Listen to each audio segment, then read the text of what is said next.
Dear student, today we will discuss on topic level, topic structure of ecosystem. Ecosystem की previous class में अपन ने different type of ecosystem पढ़ा था, different type of producer levels पढ़ा था, consumers levels पढ़ा था। Producer level to consumer levels में एनर्जी का कैसे फ्लो होता है, इस फ्लो सिस्टम को पढ़ा था। तो आज अपन ट्रॉपिक स्ट्रक्चर पढ़ेंगे, कौन कौन से ट्रॉपिक लेवल होता है, ट्रॉपिक लेवल में फूड चेन का फॉर्मेशन कैसे होता है और फूड वेब का फॉर्मेशन कैसे होता है, ये अपन आज इस पे डिस्कस करेंगे।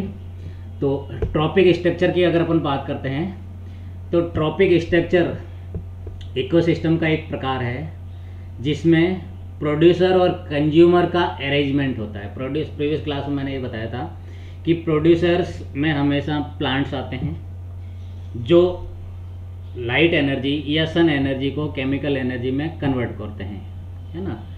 तो वो कन्वर्टर और प्रोड्यूसर्स एक ही कहलाते हैं।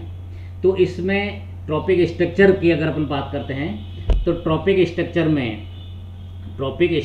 इकोसिस्टम का एक प्रकार है जिसमें प्रोड्यूसर्स और कंज्यूमर्स का अरेंजमेंट होता है। किस तरह से अरेंजमेंट होता है, and there interaction with population size, means population size के साथ उनका इंटरेक्शन किस तरह से होता है, उसको ट्रॉपिक स्ट्रक्चर कहते हैं। इसमें प्रत्येक फूड लेवल पे या प्रत्येक फूड लेवल को ट्रॉपिक लेवल कहा जाता है। जैसे ग्रास, ये प्रोड्यूसर है तो ये ग्रास प्रोड्यूसर का ट्रॉपिक लेवल है। फिर ग्रास को ग्रास हॉपर खाता है, ये कंज्यूमर का ट्रॉपिक लेवल है। कंज्यूमर का ट्रॉपिक लेवल एक से ज़्यादा भी हो सकता है, जबकि प्रोड्यूसर का ट्रॉपिक लेवल एक ही होता है। ग्रास हॉपर को फ्रॉग आता है तो ये कंज्यूमर का ट्रॉपिक लेवल सेकंड हो गया। फ्रॉग्स को स्नैक्स खाते हैं, ये कंज्यूमर का प्रोड्यूसर लेवल थर्ड हो गया। और स्नैक को हॉक या बाज खाता है तो ये कंज्यूमर लेवल फोर्थ हो गया, है ना। इसलिए इसको ग्रासलैंड इकोसिस्टम या फूड चेन ऑफ ग्रासलैंड भी कहा जाता है। इसको अपन इस तरह से भी कर सकते हैं कि फाइटोप्लैंक्टॉन्स उनको कहा जाता है जो स्मॉल प्लांट होते हैं, रूटलेस होते हैं और वाटर सरफेस पे फ्री फ्लोटिंग करते हैं। रूट होती भी है तो माइन्यूट होती है, वाटर के सरफेस पे, पॉन्ड वाटर सरफेस पे या जहाँ भी वाटर भरा रहता है उसकी सरफेस पे फ्री फ्लोटिंग करते हैं। लोकलाइज्ड नहीं रहते हैं, एक जगह स्थानबद्ध नहीं रहते हैं, पानी की धारा के साथ तैरते हुए रहते हैं, है ना। उन प्लैंक्टॉन्स को, फाइटोप्लैंक्टॉन्स को वाटर फ्लैशेज खाता है। वाटर फ्लैशेज में को स्मॉल फिश खाती है, स्मॉल फिश को लार्ज फिश खाती है। इस तरह से पॉन्ड इकोसिस्टम का ट्रॉपिक लेवल हो गया। क्लियर। ट्रॉपिक लेवल इस बात को डिपेंड करता है कि उसकी साइकिल किस वे में फ्लो होती है। Amount of living matter at each trophic level at given time is known as standing crop, है ना। जैसे ग्रास है, ग्रास को ग्रास हॉपर खाता है तो उसमें उसका ट्रॉपिक लेवल का जो होता है उसको स्टैंडिंग क्रॉप बोलते हैं। कितना अमाउंट है, कितने ग्रास हॉपर्स है, बल्क ऑफ ग्रास हॉपर या रिड्यूसिंग होती है, कई जगह मैक्सिमम भी हो सकता है, दोनों को, और उसको उसी को स्टैंडिंग बायोमास बोलते हैं। जो स्टैंडिंग क्रॉप होती है उसी को स्टैंडिंग बायोमास भी कहा जाता है। In the ecosystem various trophic level are connected through food chain. Ecosystem के अंदर डिफरेंट फूड चेन, मीन्स एक फूड चेन दूसरे फूड चेन से कनेक्ट रहती है, दूसरी फूड चेन तीसरे फूड चेन से कनेक्ट रहती है, तीसरी वापस फर्स्ट से रहती है। तो इस तरह से खूब सारी फूड चेन आपस में कनेक्ट होकर के फूड वेब का, खाद्य जाल का निर्माण करती है। तो first of all upon start करते हैं फूड चेन, खाद्य श्रृंखला किसे कहते हैं। The transfer of food energy means ऐसा सिस्टम जिसमें फूड एनर्जी एक ट्रॉपिक लेवल से दूसरे ट्रॉपिक लेवल में फ्लो होती है, उसको फूड चेन कहलाता है। जैसे producers through a small series of organism, जैसे herbivorous to carnivorous, carnivorous to decomposers, means herbivorous herb हो गए, प्लांट हो गए। इन प्लांट को कार्निवोरस कहते हैं, कार्निवोरस में डिफरेंट टाइप ऑफ इनके ट्रॉपिक लेवल हो सकते हैं। सारे ट्रॉपिक लेवल को कंप्लीट करने के बाद डिकम्पोजर्स होते हैं। जैसे आपने ये देखा, ग्रास को ग्रास ऑपर्स खाया, ग्रास ऑपर्स को फ्रॉग ने खाया, फ्रॉग को स्नैक्स ने खाया, और स्नैक को बाज ने या हॉक ने खाया। उसके बाद बाज अगर मर जाता है तो उसको डिकम्पोजर डिकम्पोज करते हैं, उसके डिफरेंट न्यूट्रिएंट डिफरेंट मिनरल्स को सॉइल के साथ डिकम्पोज किया जाता है, सॉइल के साथ फ्री हो जाते हैं और उनको सॉइल एब्जॉर्ब करके वापस नए प्लांट उनको रूट के थ्रू उनको मिनरल्स एंड न्यूट्रिएंट्स को एब्जॉर्ब करते हैं और वापस वो प्रोड्यूसर के उसमें आ जाता है। तो ये कंप्लीट एक सीरीज होती है जिसमें एनर्जी फ्लो होती है एक ट्रॉपिक लेवल से दूसरे trophic level with repeated eating, मतलब कंटिन्यू खाने से, एंड बीइंग ईटिंग मतलब नियमित रूप से एक को दूसरे के द्वारा खाने से, खाने की प्रक्रिया को फूड चेन कहा जाता है। All the organism living and dead are potential food for some others. सारे जीव या सजीव, चाहे वो जीवित हो या मृत हो, दूसरे जीवों द्वारा खाए जाते हैं। इसको फूड चेन कहलाती है। Hence there is no waste in the function of natural ecosystem. Means natural जो इकोसिस्टम होता है उसमें कोई भी वेस्ट नहीं होता है, चाहे लिविंग हो और चाहे डेड हो। ऑर्गेनिज्म फूड चेन का कहीं न कहीं कनेक्टिंग पार्ट बनते हैं, उसको कनेक्ट करते हैं। ओके, नेक्स्ट स्लाइड में types of food chain. Food chain कितने प्रकार की होती है? तो फर्स्ट इसमें जो मेन टाइप लिखेंगे वो ग्रेजिंग टाइप ऑफ होगी। ग्रेजिंग टाइप में it start from green plant. These green plant are called primary producers. Primary producers को ग्रेजिंग हर्बीवोरस, इसमें ग्रेजिंग हर्बीवोरस भी हो सकते हैं जैसे फाइटोप्लैंक्टॉन्स। फाइटोप्लैंक्टॉन्स में एल्गी आएंगे, डाइटम्स आएंगे, और उसको जूप्लैंक्टॉन्स कहते हैं। यहाँ पे दोनों टर्म्स को एक बार कंपेयर कर लेते हैं अपन। फाइटोप्लैंक्टॉन वो होते हैं free floating minute small plants, they are floating on plant water surface. And the zooplankton उनके होते हैं स्मॉल एनिमल्स जो फ्री फ्लोटिंग करते हैं वाटर सरफेस पे। तो फाइटोप्लैंक्टन को जूप्लैंक्टन खाते हैं और जूप्लैंक्टन को स्मॉल फिशेस खाती है, स्मॉल फिशेस को लार्ज फिशेस खाती है। तो इस सिस्टम को grazing food system in pond ecosystem कहा जाता है। क्लियर? इसी तरह से टेरेस्ट्रियल इकोसिस्टम भी आएगा जिसमें हर्ब्स को ग्रास हॉपर खाता है, जैसे मैंने पहले वाला में बताया था। ग्रास हॉपर को फ्रॉग खाता है, फ्रॉग को स्नैक्स खाता है। ये भी एक तरह से ग्रेजिंग इकोसिस्टम की कैटेगरी में ही आता है। द चेन दस depend on the autotrophic. Autotrophic means plant जो अपना भोजन खुद बनाते हैं। एनर्जी कैप्चर ऑटोट्रॉपिक से एनर्जी लेता है, एनर्जी लेकर के फर्स्ट कंज्यूमर लेवल पर जाता है, फर्स्ट कंज्यूमर लेवल से सेकंड कंज्यूमर लेवल पर जाता है और सेकंड कंज्यूमर लेवल से कार्निवोरस में जाता है। इस तरह से एनर्जी एक ट्रॉपिक लेवल से दूसरी ट्रॉपिक लेवल में फ्लो करती है। मीन्स टोटल बायोमास, अगर एनर्जी बायोमास की बात करते हैं तो हर्बीवोरस में टोटल एनर्जी जितनी भी होती है उसका 10% पार्ट कंज्यूमर लेवल फर्स्ट में फ्लो होता है। कंज्यूमर लेवल में जो एनर्जी प्रोड्यूसर से फ्लो होती है उसका 10% पार्ट कंज्यूमर लेवल सेकंड में फ्लो होता है। कंज्यूमर लेवल सेकंड से जो एनर्जी फ्लो होती है वो कंज्यूमर लेवल थर्ड में पास होता है। जस्ट लाइक जैसे ग्रास को खाता है रैबिट और रैबिट को खाता है फॉक्स, है ना। तो एक एनर्जी 100 सपोज कीजिए ग्रास में 100 किलो कैलोरीज एनर्जी थी, तो उसमें से रैबिट में जाएगी 10 किलो कैलोरीज एनर्जी और 10 किलो कैलोरीज एनर्जी में भी 0.1 किलो कैलोरी एनर्जी फॉक्स तक पास होती है। 10% एनर्जी फ्लो का रूल्स है जो एक ट्रॉपिक लेवल से दूसरे ट्रॉपिक लेवल में जाता है। तो टोटल जो फूड चेन है उसको दो पार्ट में डिवाइड किया गया है।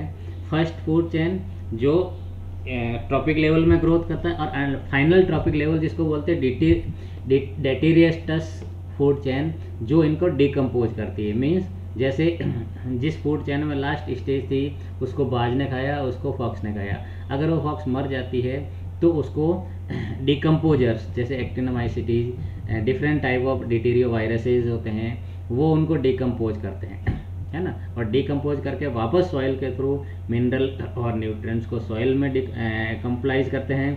वहाँ से प्लांट रूट के थ्रू वाटर एंड मिनरल को एब्जॉर्ब करता है और एब्जॉर्ब करके डिफरेंट साइकिल में इसको सप्लाई करता है। Detritus food chain, it start from the dead organic matter, मृत कार्बनिक पदार्थों से स्टार्ट होती है, and pass through micro organism और different type of micro organism के द्वारा, जो उनको डिटेरो वायरसेस कहते हैं organism, feed the detritus their predators and decomposers.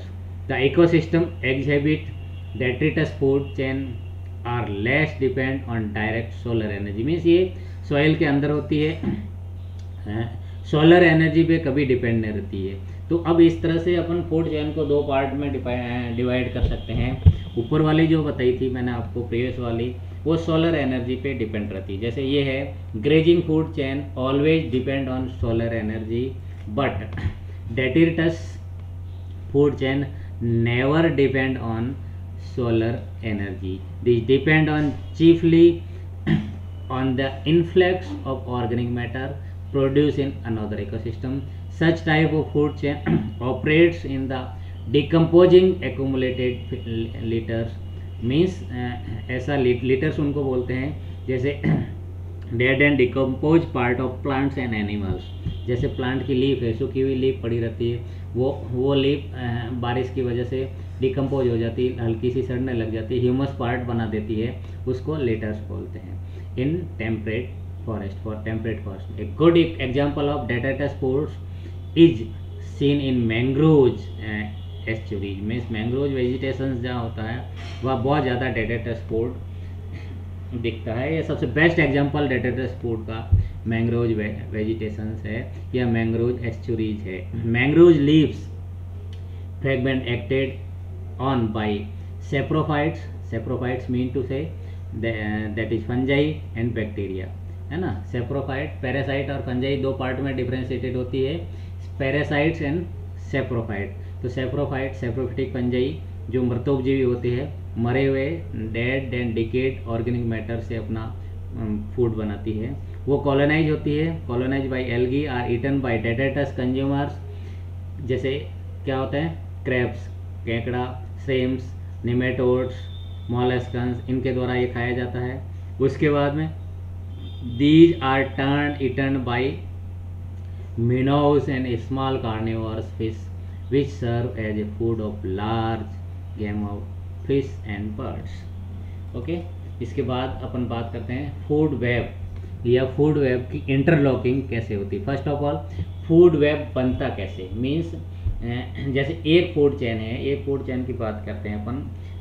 Just like अपन ने ग्रास की बात की, ग्रास को ग्रास ऑपर्स भी खाता है, रैबिट भी खाता है। जैसे ग्रास ऑपर खाया, ग्रास ऑपर को फ्रॉग ने खाया, अगर फ्रॉग को स्नैक्स ने खाया, तो ग्रास ऑपर को डायरेक्ट फ्रॉग नहीं खा करके अदर किसी कार्निवोरस के थ्रू ये अगर ईटन हो जाता है और उसको दूसरी चेन खाती है, तो वो interlocking system of the ecosystem हो जाता है। जैसे food chain in ecosystem are rarely found to operate in isolated linear form में कभी नहीं पाई जाती है कि सीधी फूड चेन बनेगी और उसको वही खाएगा। इंटर सिस्टम भी हो सकता है, उसको दूसरी फूड चेन का एनिमल भी उसको खा सकता है। इसकी सीक्वेंस कभी भी लाइनियर नहीं बनेगी, rather they are interconnected. Means उसके अलावा ये आपस में एक दूसरी चेन जो होती है वो आपस में इंटरकनेक्टेड होती है, और इंटरकनेक्टेड भी बहुत ज़्यादा लिंक, सेवरल लिंक्स के थ्रू होती है, forming a complex network of interlocking pattern which is referred to as a food web. उसको फूड वेब कहते हैं। मीन्स ये जो होती है फूड चेन, जो आपस में एक से ज़्यादा फूड चेन कनेक्ट होती है, और एक से ज़्यादा फूड चेन कनेक्ट होने के कारण वो सब आपस में मिलके कॉम्प्लेक्स नेटवर्क का फॉर्मेशन करती है। इसी कॉम्प्लेक्स नेटवर्क को इंटरलॉकिंग पैटर्न कहते हैं, which is referred as a, जिसको वानस्पतिक भाषा में या इकोसिस्टम की भाषा में फूड वेब, खाद्य जाल कहा गया है। Thus food web is a network of food chain, means इस तरह से खाद्य जाल क्या है, फूड चेन का, खाद्य श्रृंखला का एक नेटवर्क है, एक जाल है जो आपस में एक दूसरे के थ्रू इंटरकनेक्टेड होता है, where different type of organism are interconnected with each other at different trophic level so that they are a number of options of eating, means उनके पास एक से ज़्यादा ऑप्शन, इसका एक सबसे बड़ा सिग्निफिकेंटली इंपॉर्टेंस होती है कि एक से ज़्यादा उनके पास ऑप्शन रहता है ईटिंग का, and being eaten at each trophic level, और प्रत्येक लेवल के द्वारा वो खुद भी खाई जा सकते हैं। An example of food web is illustrated by the unique Antarctic ecosystem. It represents total ecosystem including the Antarctic Sea and the continental food. The land does not show any higher life form of the plant form. The only species are those of some algae, lichen and mosses. The animals include snow petal and penguin, which depend on the aquatic food chain. In tropic region, on the other hand, the ecosystem have a rich species diversity and they are connected. Their food chain is connected with each other and they make food web, or they are more complex structure of food web. अब जैसे आपको एक structure food web का structure इस तरह से दिखाया जा रहा है कि सबसे पहले फाइटोप्लैंक्टन्स है। इन फाइटोप्लैंक्टन्स को हर्बीवोरस एनिमल भी खाते हैं, है ना, हर्बीवोरस एनिमल को फिर कार्निवोरस खाता है, कार्निवोरस को क्रिल खाते हैं, स्नो पेटल खाते हैं, पेंगुइन खाते हैं, कार्निवोरस प्लैंक्टन्स को फिश खाती है, फिश को एम्परर ऑफ पेंगुइन्स खाते हैं, लेपर्ड्स खाते हैं, किलर वेल्स खाती है, एलिफेंट सील्स खाती है, स्पर्म वेल्स खाती है, ब्लू वेल्स खाती है, और अल्टीमेट इन सबको, इनमें से जो भी लास्ट किसी भी चैन का लास्ट जो कंज्यूमर लेवल है उन सबको मैन खा सकता है। मीन्स जैसे आपने 3 कंज्यूमर लेवल्स यहाँ चला है, हर्बीवोरस, प्लैंक्टन, कार्निवोरस और क्रिल्स, इन तीनों का अल्टीमेट एंड जाकर के मैन में कंप्लीट होता है। तो ये भी एक आपस में एक फूड चेन का बेस्ट एग्जाम्पल है। If due to some stress the population of reindeer बोलते हैं बर्फीले स्थानों पे पाए जाने वाले हिरन को, वो ये एक वर्ड की स्मॉलेस्ट या फूड चेन होती है। जैसे क्लेडोनिया क्या है, क्लेडोनिया मॉस है, ब्रायोफाइटा है, इस क्लेडोनिया को रेंडियर मॉस कहा जाता है, ठीक है ना। ये क्लेडोनिया है, क्लेडोनिया को रेंडियर मॉस कहा जाता है। रेंडियर मॉस इसलिए कहा जाता है कि एक ये जो बर्फीले स्थानों पे पाए जाने वाले एनिमल है रेंडियर, जिसको हिरन बोलते हैं, वो हिरन टाइप ही होता है, वो सिर्फ उस क्लेडोनिया को ही खाता है। तो क्लेडोनिया को रेंडियर मास कहते हैं, रेंडियर मास को रेंडियर खाता है, रेंडियर को जो मैन खाता है, जैसे बर्फीले स्थानों पर रहने वाले मैन को लैपलैंडर कहते हैं। तो smallest food chain of the world जो आपस में किसी से never connected which each other is called reindeer moss, reindeer and Laplander, mean just like to say Cladonia, reindeer and man. इसी तरह से इसको ग्रास, कैरिबाओ एंड वोल्फ, ये भी एक स्मॉलेस्ट उसमें आती है। If due to some stress of population of reindeer, means reindeer की बहुत कम पॉपुलेशन होती है, माइन्यूट पॉपुलेशन होती है, और दूसरी पॉपुलेशन वहाँ होती भी नहीं है, और caribou falls it will leaves little option for man, means अगर इनकी स्मॉल पॉपुलेशन होती है तो आदमी के लिए बहुत ही छोटा ऑप्शन होता है, इसके अलावा दूसरा ऑप्शन होता ही नहीं है, तो वो उन्हीं पे डिपेंड रहता है। Had there been more biodiversity, अगर इससे ज़्यादा बायोडाइवर्सिटी हो तो फूड वेब का फॉर्मेशन होता है, अगर बायोडाइवर्सिटी लेस बायोडाइवर्सिटी हो तो फूड वेब का फॉर्मेशन नहीं होता है, कॉम्प्लेक्स फूड वेब फॉर्मेशन नहीं होता है, और इकोसिस्टम मोर स्टेबिलिटी होती है, इकोसिस्टम की लेस स्टेबिलिटी होती है, अगर कम हो और ज़्यादा हो तो मोर स्टेबिलिटी होती है। In the food web there are a number of option available in each trophic level, food web में प्रत्येक ट्रॉपिक लेवल पे इंडिविजुअल्स के लिए एक से ज़्यादा ऑप्शंस होते हैं। So if one species are affected it does not alter other trophic level so seriously for interesting in grazing food chain of a grassland in the absence of rabbit, grass may be eaten by some mouse, which in turn may eaten by hawk or snakes. Why has nature evolved food web? Nature ने food web का निर्माण क्यों किया ecosystem में, ताकि किसी भी कोई भी ऑब्लिगेट कंज्यूमर्स न रह सके, एक किसी स्पीसीज पे डिपेंड नहीं रह सकते हैं, और उसको food chain ecosystem instead to simple linear food chain नहीं बनाया, क्योंकि this is because of food webs given greater stability to ecosystem in a linear food chain. If one species become extent means एक species विलुप्त भी हो सकती है, तो भी वो प्लांट जो कार्निवोर कंज्यूमर लेवल है, वो ट्रॉपिक लेवल है, अपना लाइफ साइकिल को दूसरे पे एडजस्ट करके कंप्लीट कर सकता है। जैसे ये देखिए food web in grassland ecosystem, food web in grassland ecosystem में प्लांट्स को रैबिट खाता है, रैबिट्स को लिजर्ड्स खाती है, प्लांट्स को ग्रास हॉपर भी खा सकता है, ग्रास हॉपर को लिजर्ड्स भी खा सकते हैं, लिजर्ड्स को बाज भी खा सकता है। इसी तरह से प्लांट्स को माउस भी खा सकता है, और माउस को बाघ डायरेक्ट खा सकता है। इसी तरह से प्लांट्स को माउस भी खा सकता है, माउस को स्नैक्स भी खा सकता है, और स्नैक्स को बाज डायरेक्ट बाज भी खा सकता है। मीन्स ये सब इंटरकनेक्टेड है, इसको ही फूड चेन कहा जाता है। और फूड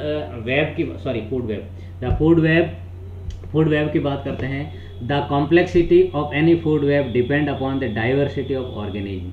मीन्स कोई भी फूड वेब की कॉम्प्लेक्सिटी, जटिलता, या जाल की जटिलता, जाल में खूब सारे अवयव प्रेजेंट रहते हैं, ये इस बात पे डिपेंड करता है कि वहाँ की डाइवर्सिटी क्या है। अगर लेस डाइवर्सिटी है, एक ही मोनोलिथल फूड चेन है, तो वहाँ पे कॉम्प्लेक्सिटी नहीं रहेगी, और मैक्सिमम उसमें होता है तो कॉम्प्लेक्सिटी रहती है ना। It would according to depend upon the length of food chain, more diverse the organism in food habit, longer would be a food chain. और अगर alternative at different level of consumer in food chain, more would be the interlocking pattern. Means अगर alternative food chain ज़्यादा उपलब्ध है, तो food web का निर्माण बहुत ही जटिलता से एक दूसरे से इंटरकनेक्टेड होता है, इंटरलॉकिंग होता है। Significance of food chain and food web और फूड चेन का महत्व क्या है? तो food chain and food web play a very significant role in the ecosystem because of the most important function of energy flow in nutrient cycle take place through them। means nutrient cycle का में energy flow food chain के through ही होता है। Food chain help in maintaining और regulating the ecosystem balance.